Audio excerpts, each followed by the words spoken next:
আসসালামু আলাইকুম ওয়া রাহমাতুল্লাহি ওয়া বারাকাতুহু। আমাদের যে মসজিদগুলো আছে, এই মসজিদগুলোতে যখন আমরা সালাত আদায় করি, নবী সাল্লাল্লাহু আলাইহি সাল্লামের ওই 53 বছরের জুমার নামাজ হয়তো 2 রাকাত। যদি বলি ভাই আগে কাঁচা মসজিদ, সনের মসজিদ, টিনের মসজিদ, ওই বাঙ্গা মসজিদের ভিতরে আমরা জুমার নামাজ পড়ছি 2 রাকাত। এখন আমাদের মসজিদে কত আরাম, এসি আছে, ফ্যান আছে, টাইলস আছে, কার্পেট আছে, এত সুন্দর সুন্দর জিনিস। এখন আর জুমার নামাজ 2 রাকাত পড়লে হবে না, এখন জুমার নামাজ 4 রাকাত পড়া যাবে। পড়লে অসুবিধা কি? নামাজ না পড়বো, খারাপ কিছু করব? খারাপ কোনো কাজ করতেছি নাকি? নামাজ পড়তেছি, তাও বলে গুনাহ হবে।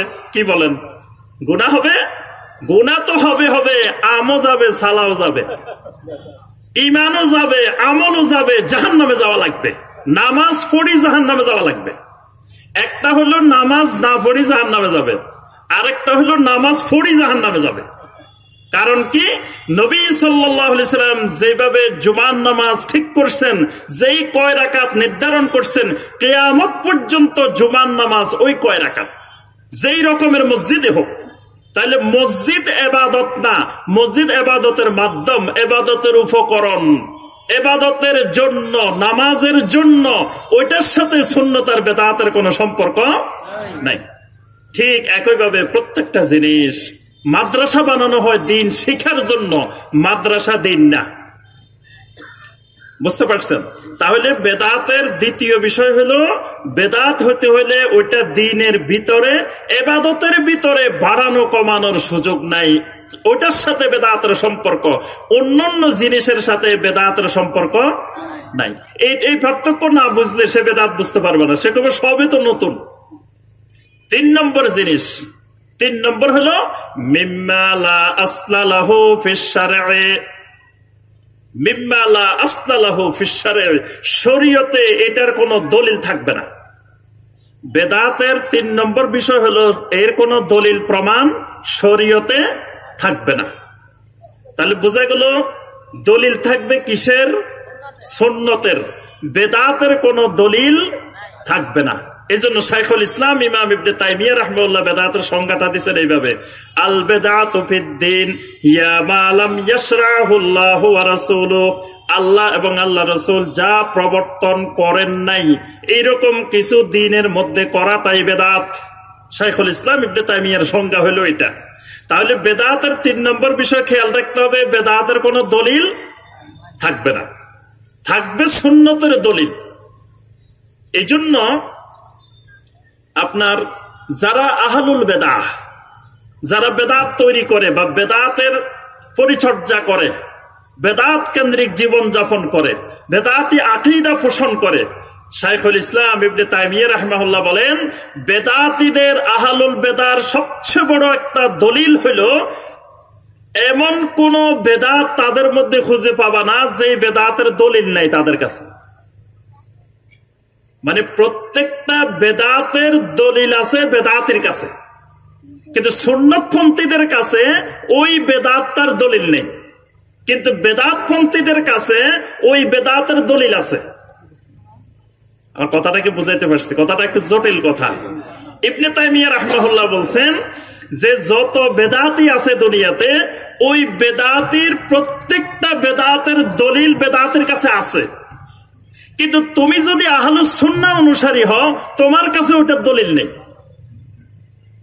কথাটা যেমন, আমি তুই একটা উদাহরণ দিলে বুঝবেন। একজন ধরেন উনি ফির ধরছে, কি ধরছে? ফির। ওনাকে জিজ্ঞাসা করলেন যে ভাই, আপনি যে এই যে ফির ধরলেন, ফিরের মুরিদ হইলেন, ফিরের গোলাম হইলেন, ফিরের কাছে বায়াত হইলেন, ফিরের কাছে আপনার জীবনকে সঁপে দিলেন, ফানাফি শায়েখ হয়ে গেলেন, এত কিছু করলেন, কই পাইছেন? এটা দলিল কই?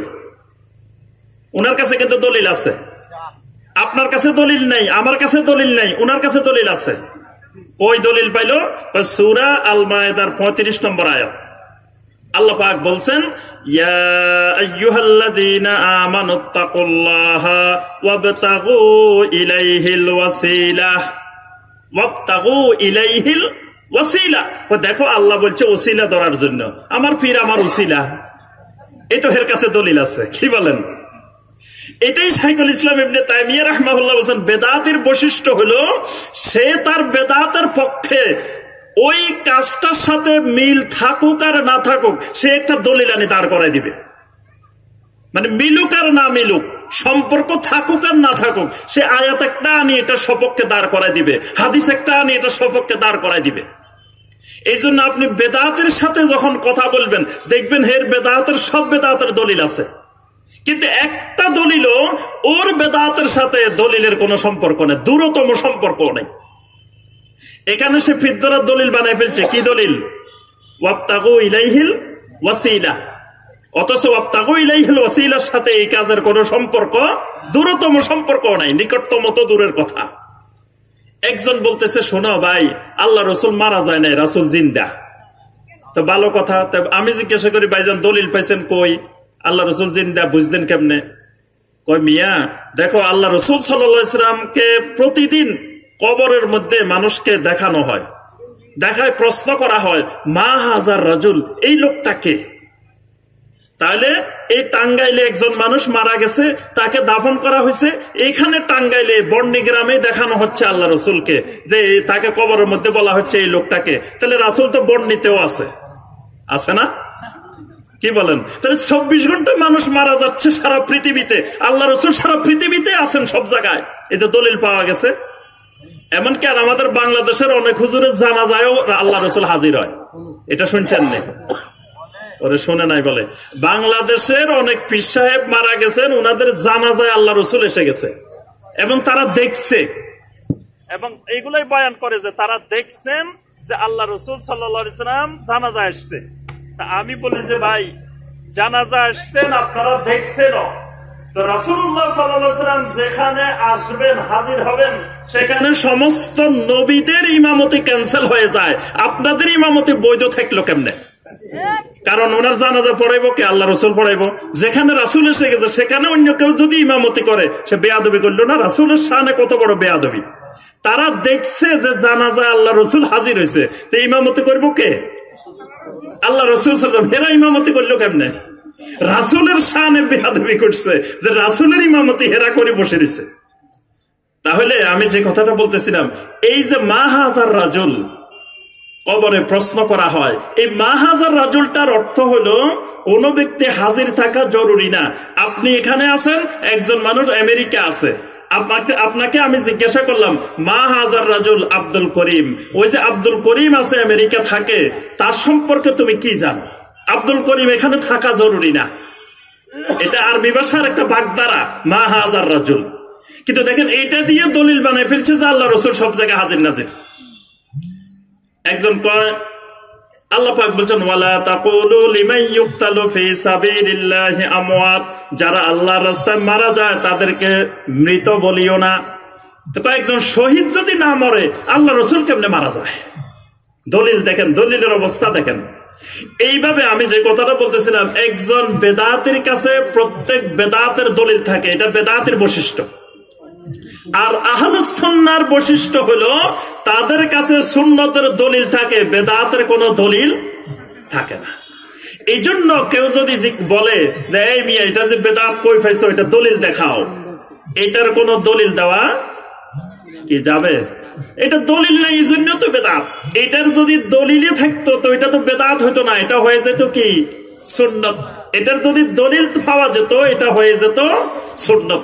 এই জন্য আমি সবসময় বলি যে ভাই, ধরেন এখানে সামনে একটা বাড়ি, সুন্দর একটা বিল্ডিং, একটা বাড়ি আছে, আমি এখানে মাহফিলে ঘোষণা দিলাম যে বন্যী পূর্বপাড়ার ভাইয়েরা শুনেন, বোনেরা শুনেন, এই যে সুন্দর বাড়িটা দেখতেছেন, এই বাড়িটা কিন্তু আমার না। আমি ঘোষণা দিলাম যে শোনেন, বাড়ি এটা কিন্তু আমার না। এখন আপনারা সবাই বললেন, শায়েখ সুন্দর কথা বলছেন, বাড়ি এটা আপনার না, একটু যাওয়ার আগে আপনি দলিলটা দেখাই যাইয়েন। এই যে বাড়ি এটা যে আপনার না, এটার দলিল কবলা, এটা একটু দেখাই যাইয়েন আপনি যাওয়ার আগে। আচ্ছা, আমি দলিল দেখাইতে পারবো না। যার বাড়ি, যার জায়গা, ওনার কাছে দলিল আছে। কিন্তু আমি যদি বলি বাড়ি এটা আমার না, জায়গা এটা আমার না, জমি এটা আমার না, দোকান এটা আমার না, তাহলে এটার কোনো দলিল নাই, এই জন্যই তো আমার না। যদি আমার হইতো, আমার কবলা থাকতো, খাজদার রশিদ থাকতো, নামজারির রশিদ থাকতো, সব থাকতো না আমার কাছে, কিন্তু আমার কাছে কিচ্ছু নাই। তার অর্থ হলো এগুলোর মালিক আমি নই। এই জন্য বেদাত যেগুলো, এগুলো ইসলামের কোনো বিষয় না, ইসলামের বহির্ভূত বিষয়। এই জন্য ইসলামের ভিতরে, কোরআন সুন্নাহর ভিতরে বেদাতের কোনো দলিল থাকে না। তাহলে বেদাত আমরা বুঝতে পারছি তো, এই তিন জিনিসের সমন্বয়ে হয় বেদাত। একটা হলো এটা নতুন হইতে হবে, নবী সাল্লাল্লাহু আলাইহি ওয়াসাল্লামের যুগে, সাহাবীদের যুগে এই ইবাদতটা ছিল না, নতুন। 2 নম্বর হলো এটা দ্বীনের ভিতরে, ইবাদতের ভিতরের বিষয়, এটা ইবাদতের উপকরণের সাথে সম্পৃক্ত না। 3 নম্বর বিষয়, এটার শরীয়তে কোনো কোরআনে কারিমের কোনো দলিল নেই, সহিহ হাদিসের কোনো দলিল নেই। জাল হাদিসের দলিল থাকতে পারে, অথবা ওই বিষয়টার সাথে সম্পর্কিত না, এইরকম ঘুরাই গাড়াই বিভিন্ন রকমের দলিল থাকতে পারে, কিন্তু সরাসরি কোরআনে কারিম এবং সহিহ হাদিসের কোনো দলিল এটার সপক্ষে নাই। কোরআনে কারিমের অনেকগুলো সূরা আছে, এই সূরার দেখবেন যে ফজিলত বর্ণনা করা আছে, এটা এতবার পড়লে এই ফজিলত, এটা এই এতবার তেলাওয়াত করলে এই ফজিলত, সকালে এতবার পড়লে এত ফজিলত, বিকালে এতবার পড়লে এত ফজিলত। এই জন্য আমাদের দেশে দেখবেন ওজিফা বানাই বানাই এগুলো পড়া হয়। অনেক মুরব্বীরা সকালে পড়েন, দুপুরে পড়েন, বিকালে পড়েন। যদি ওই সূরাটা, ওইটা কোরআনে কারিমের তেলাওয়াত, পুরা কোরআনেরই সওয়াব সমান, কোরআনের যে অংশ থেকে আপনি পড়েন, কিন্তু একটা সূরাকে নির্দিষ্ট করে আপনি সকালে, বিকালে, সন্ধ্যায় পাঠ করেন, এটার ফজিলতটা যদি সহিহ হাদিস দ্বারা প্রমাণিত না হয়, এই কোরআনে কারিমের তেলাওয়াতটাও আপনার জন্য বেদাত। সূরা ইয়াসিনের ফজিলত সংক্রান্ত অনেকগুলো হাদিস আছে। সূরা ইয়াসিনের ফজিলত, একবার তেলাওয়াত করলে 10 খতম কোরআনের সওয়াব হয়। মৃত ব্যক্তির জন্য সূরা ইয়াসিন পাঠ করা, এই জাতীয় সূরা ইয়াসিনের যত ফজিলত আছে, একটা হাদিসও সহিহ না। তাহলে আপনি যদি মাইয়িতের সামনে যাই সূরা ইয়াসিন তেলাওয়াত করা শুরু করছেন, আপনি বেদাত করতেছেন। আপনি কবরস্থানে গিয়ে সূরা ইয়াসিন তেলাওয়াত শুরু করছেন, সবাইকে বলতেছেন একবার সূরা ফাতিহা পড়েন, 3 বার সূরা ইখলাস পড়েন, 11 বার দরুদ শরীফ পড়েন, আপনি বেদাত করলেন। কারণ এখানে কবরস্থানে গিয়ে এগুলা পড়লে যে ফজিলত আছে, সওয়াব আছে, মাইয়িত উপকৃত হয়, আপনি এরকম কোন দলিল পাইছেন কিনা, সহিহ কোন দলিল আছে কিনা? যদি না থাকে, আপনি কবরস্থানে যাই কোরআন তেলাওয়াত করলেন, আপনি বেদাতের কাজ করলেন, গুনাহের কাজ করলেন। ঠিক একই ভাবে মানে যত রকমের ইবাদত আছে, প্রত্যেকটা ইবাদতের পিছনে শক্তিশালী কোরআনে কারীম এবং সহিহ হাদিসের দলিল থাকা অপরিহার্য। দলিল না থাকলে এটা বেদাত। বেদাত চিন্তিত মোটামুটি। এবার আসেন দ্বিতীয় বিষয়, বেদাত করলে অসুবিধা কি? বেদাত কিছু করলাম 2-1টা, কারণ বেদাত গুলো তো দেখতে অনেক সুন্দর লাগে, ভালো লাগে। আপনি নবী সাল্লাল্লাহু আলাইহি সাল্লামের শানে কিছুক্ষণ গান গাইলেন, গজল গাইলেন, তারপরে কিছু সুরে সুরে কসিদা পাঠ করলেন, সুন্দর লাগে না? দেখবেন ওয়াজের মধ্যে যদি আমি যে এতক্ষণ কথা বললাম, এতক্ষণ যদি রাসূলের শানে গান গাইতাম, কবিতা গাইতাম, কি মজা লাগতো দেখতে। তো অনেকে চোখের পানি এতক্ষণ বাসি যেতেন, তাহলে অনেক ভালো না, ভালো লাগতো না? কি বলেন? বেদাত যতগুলো আছে, প্রত্যেকটা বেদাতের অবয়ব, বাহ্যিক অবস্থা খুবই সুন্দর, খুবই চাকচিক্যময়। কারণ বেদাতটা বাজারে তখন স্থান পায় যখন এটা মানুষের হৃদয় আকর্ষণ করে। আকর্ষণ যদি না হইতো, এটা এমনি অটোমেটিক সমাজ থেকে চলে যেত, এটার পাওয়া যেত না। আমি অনেক জায়গায় মাহফিলে যাওয়ার পরে যে অভিজ্ঞতা হয়েছে, দেখছি যে অনেক বেদাত সমাজে টিকে আছে আমাদের সম্মানিত ইমাম সাহেবদের আর্থিক দুরবস্থার কারণে। দেখা গেছে ইমাম সাহেবকে সম্মানিতে ধরেন 3000 টাকা, 4000 টাকা, তো একটা পরিবার 3-4 হাজার টাকা দিয়ে কিভাবে চলে? তখন দেখা যায় উনি বুঝতে পারেন যে এটা বেদাত, কিন্তু বলেন যে সাহেব এই জিনিসটা না করলে আমার পরিবার চলবো কেমনে? আমি যে টাকা পাই এটা দিত আমারও চলে না, পরিবার চলে কেমনে? তাহলে দেখা যায় যে এখানে উনি বেদাত বুঝতে পারছেন, কিন্তু বেদাতের বিনিময়ে কিছু সাময়িক সুবিধা পাওয়া যায়। যতগুলো বেদাত আছে দেখবেন প্রত্যেকটা বেদাতের বিনিময়ে সাময়িক কিছু সুবিধা পাওয়া যায়। বেদাত বন্ধ হয়ে গেলে ওই সুবিধাগুলো বন্ধ হয়ে যায়। আর আমাদের সমাজের মানুষেরও অবস্থা এমন হয়ে গেছে, বেদাতটা করলে ওই আলেম ওলামাকে আমরা হাদিয়া দিই, বেদাত না করলে আর দিই না। মানে আমার বাসায় এনে মিলাদ পড়াইলে হাদিয়া দিই, কিন্তু মিলাদও বন্ধ, হাদিয়াও বন্ধ, মিলাদও বন্ধ, দাওয়াতও বন্ধ। এইটা মানে বেদাত বন্ধ, ইমাম সাহেবের হাদিয়াও বন্ধ। মনে করে যে বেদাত ছাড়া আর হাদিয়া দেওয়া যাবে না, হাদিয়া দিলেও মনে হয় বেদাত হবে। মানে অবস্থাটা আমাদের সাধারণ জনগণের এরকম। অথচ আল্লাহ রাসূল সাল্লাল্লাহু আলাইহি ওয়াসাল্লাম বলেছেন তাহাদ্দু তাহাব্বু, একজন আরেকজনকে হাদিয়া দাও, এবং উলামায়ে কেরামকে হাদিয়া দেওয়াটা বেশি জরুরি। কিন্তু আমরা বেদাতের বিনিময়ে কেন, বেদাত বিহীন, বরং যিনি বেদাত মুক্ত থাকবেন, যে ইমাম সাহেব, যে খতিব সাহেব, ওনাকে বেশি করে আমরা হাদিয়া দিব, যে উনি বেদাত করেন না। তাহলে আমি যে কথাটা বলতেছিলাম, বেদাত দেখতে সুন্দর, চাকচিক্যময়, তারপরেও কেন মানুষ বেদাত করে? কারণ এটা সৌন্দর্য দেখে, উপকরণ দেখে ভালো লাগে, এই জন্য বেদাত করে। কিন্তু এটার মারাত্মক কিছু ক্ষতিকর দিক আছে না? 1 নম্বর ক্ষতিকর দিক, বেদাতি পদ্ধতিতে যত আমল করা হোক, একটা আমলও আল্লাহ রাব্বুল আলামিন কবুল করবেন না।